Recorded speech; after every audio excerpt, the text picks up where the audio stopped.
وَإِذَا طَلَّقْتُمُ النِّسَاءَ فَبَلَغْنَ أَجَلَهُنَّ فَأَمْسِكُوهُنَّ بِمَعْرُوفٍ، اور جب تم طلاق دے دو عورتوں کو اور وہ پوری کر لیں اپنی عدت. اس طلاق سے مراد اب ہے ایک یا دو طلاقیں، کیونکہ وہ آگے کانٹیکسٹ بتا رہا ہے. 3 طلاق کے بعد تو نہیں ہوگا نا ایسے. فَأَمْسِكُوهُنَّ بِمَعْرُوفٍ، پھر یا تو انہیں بھلائی کے ساتھ اپنے پاس روک سکتے ہو، یعنی وہ 3 مہینے کے اندر اندر آپ رجوع کر سکتے ہیں. 3 طہر کے اندر 3 دفعہ حیض آ کے وہ عورت پاک ہو، اور اس دوران آپ اس عورت کو اپنے گھر سے نکال بھی نہیں سکتے. آپ کی طلاق واقع ہوئی ہے لیکن اس سے نکاح نہیں ٹوٹا، یہ فرق یاد رکھنا ہے. اسی لیے اس کو کہا جاتا ہے طلاق رجعی، جس میں آپ اس کی طرف رجوع کر سکتے ہیں. لیکن جب 3 مہینے گزر گئے، یہ 3 دفعہ عورت پاک ہو چکی، یہ اپروکسیمیٹلی میں بتا رہا ہوں 90 دن، تو اب وہ طلاق بائن بن جائے گی. اور طلاق بائن کا مطلب ہے کہ طلاق بھی ہو گئی اور نکاح بھی ٹوٹ گیا. اب وہ عورت آزاد ہے، چاہے آپ سے دوبارہ شادی کر لے چاہے کسی اور مرد سے. اگر یہ 1 یا 2 طلاق کا مسئلہ تھا، آپ سے اگر دوبارہ کرے گی تو نیا حق مہر ہوگا. ہو سکتا ہے اس دفعہ وہ حق مہر بہت زیادہ ہی ڈیمانڈ کر لے. پہلی دفعہ جب نکاح ہوتا ہے تو بچیاں بھی بیچاری خاموش رہتی ہیں. 1100 روپیہ حق مہر، 3200 روپے 8 آنے، 5000 روپیہ یہ لکھا جاتا ہے. تو خیر شریف فیملیز میں کسی حد تک یہ بات ٹھیک ہے، کیونکہ وہ لوگ کہتے ہیں جب ہم نے اپنی بچی دے دی ہے تو اب حق مہر تو بہت چھوٹی چیز ہے اس کے مقابلے پہ.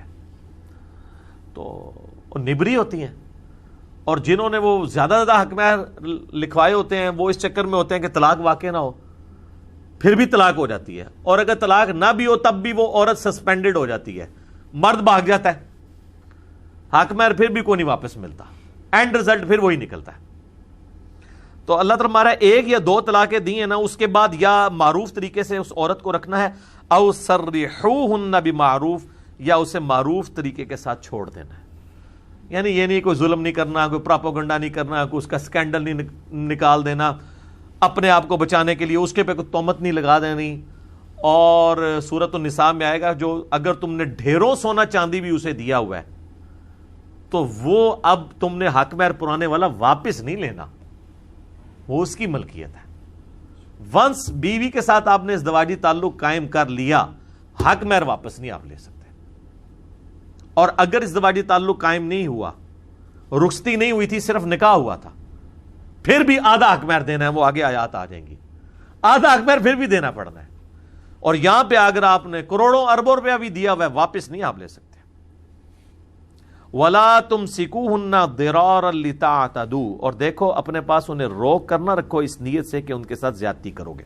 جو میں نے پچھلی دفعہ بتایا تھا کہ اللہ کی بنائی ہوئی حدود بھی کامل نہیں ہے جب تک تقوی نہ ہو. اب ایک مرد نے 90 دن پورے ہونے سے 1-2 دن پہلے بیوی سے رجوع کر لیا اور دل میں تھا میں نے اسے رکھنا کوئی نہیں، پھر اسے مار کٹائی کر کے ذلیل کر کے نا پھر دوسری طلاق دوں گا، پھر ایک بار رجوع کروں گا، پھر طلاق دوں گا. اب اس نے تو اپنے دل میں طے کیا ہوا ہے نا. اس کے اوپر کوئی دنیا کا جج، کوئی مفتی فتویٰ لگا سکتا ہے؟ کیونکہ وہ تو جوڈیشری میں جا کے کہے گا کہ میرا حق ہے، میں رجوع نہیں کر سکتا. عدالت بھی کہے گی ہاں جی آپ کا حق ہے. لیکن اللہ تعالیٰ فرما رہا ہے دیکھو اس کو تکلیف دینے کی نیت سے نہ رجوع کرو. وَمَن يَفْعَلْ ذَلِكَ، جو کوئی حرکت کرے گا، فَقَدْ ظَلَمَ نَفْسَهُ، تو وہ اپنی ہی جان پر ظلم کر رہا ہوگا. یعنی دنیا کی عدالت اسے سزا نہیں دے سکتی، کیونکہ دنیا کی عدالت چلتی ہے ایویڈنس پہ. اللہ کی عدالت کے لیے ایویڈنس کی ضرورت نہیں ہے، اس کے لیے کیا ہے، انہ علیم بذات الصدور، وہ دلوں کے چھپے ہوئے رازوں کو بھی جانتا ہے.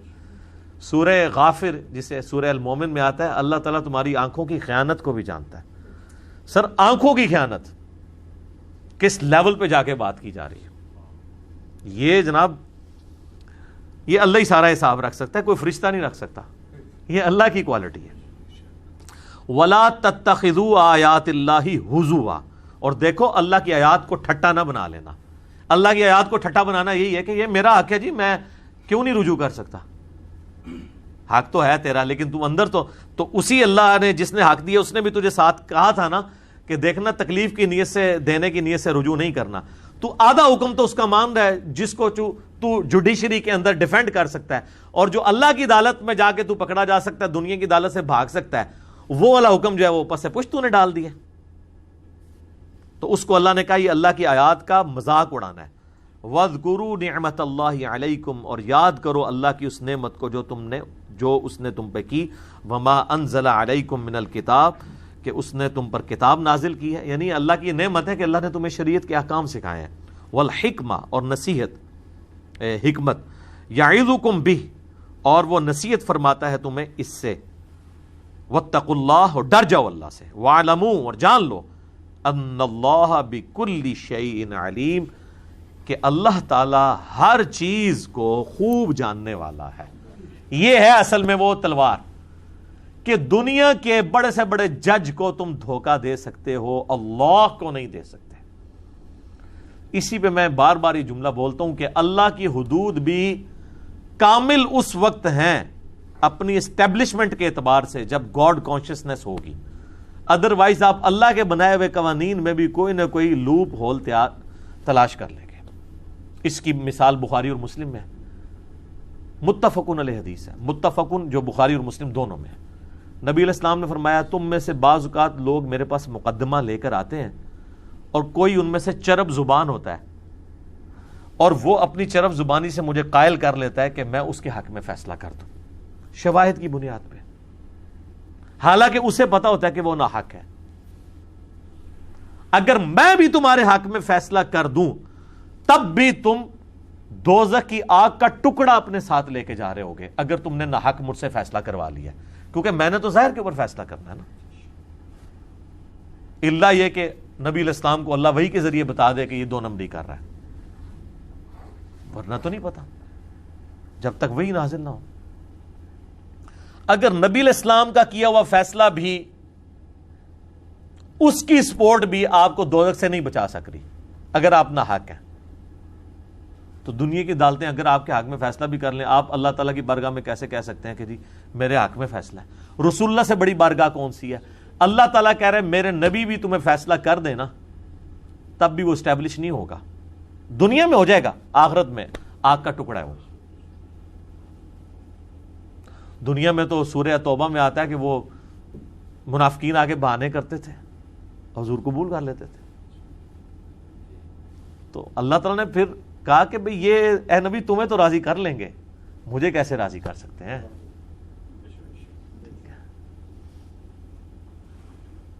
پھر آیا کہ یہ منافقین ڈرتے رہتے ہیں کہ کہیں کوئی ایسی صورت ہی نہ نازل ہو جائے جس میں منافقین کے نام بتا دیے جائیں.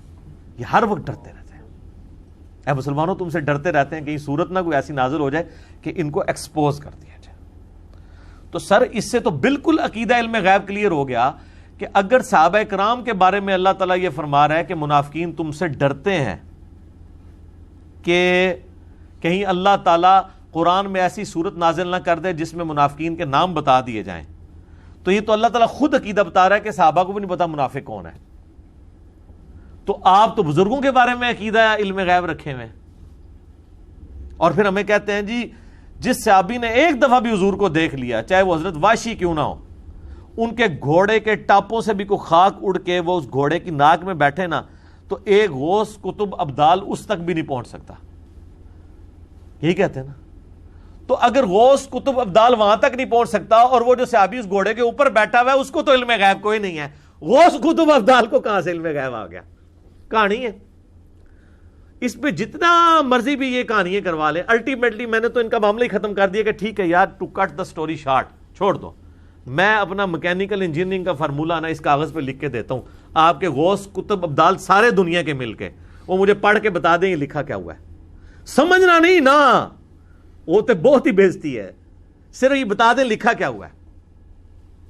جیسے ایک عام آدمی جس کو تھوڑی بہت انگلش آتی ہے اس کے سامنے آپ انگلش کا کوئی مشکل لفظ لکھے نا تو وہ ہجے کر کے بتا دے گا آپ کو یہ لکھا کیا ہوا، چاہے اسے مطلب نہ پتا ہو. آپ دیکھ لیں کتنے پڑھے پڑھے لکھے لوگ ہیں ٹی وی پہ آ کے وہ کوارنٹائن لفظ بولنے، حالانکہ وہ لفظ کوارنٹین ہے، تو چلو کوارنٹائن ہی پڑھ لے گا اسے، مطلب اس کو بے شک نہ آتا ہو. تو اس لیے میں کہہ رہا ہوں میں انجینئرنگ کا فارمولہ لکھ کے دیتا ہوں، وہ مجھے صرف پڑھ کے بتا دے یہ لکھا کیا ہوا ہے. اور اللہ کو تو انجینئرنگ آتی ہے نا، یہ کہتے ہیں نا اللہ غیب دے پردے انہاں واسطے کھول دیتا ہے. پردے کے جناب تسی جو مرضی کھول لو تسی پڑھ ہی نہیں سکتے کہ لکھا جی نہیں.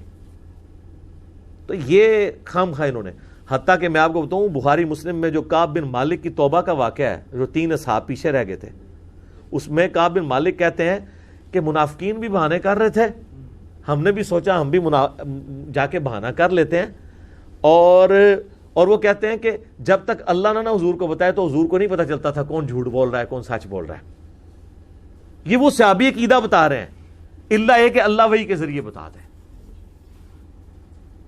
ہاں اسیسمنٹ تو حضور کی ضرور ہو سکتی تھی, ایک سمجھدار استاد جو ہے وہ شاگرد کی 2 نمبریوں سے اس کو پہچان لیتا ہے, لیکن وہ پہچاننے سے فتویٰ نہیں لگایا جا سکتا کہ بعض کا اسیسمنٹ میں بھی غلطی لگ سکتی ہے.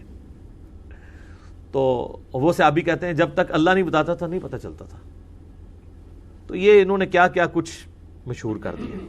تو یہ اللہ کا علم ہے جو ہر چیز کو گھیرے ہوئے.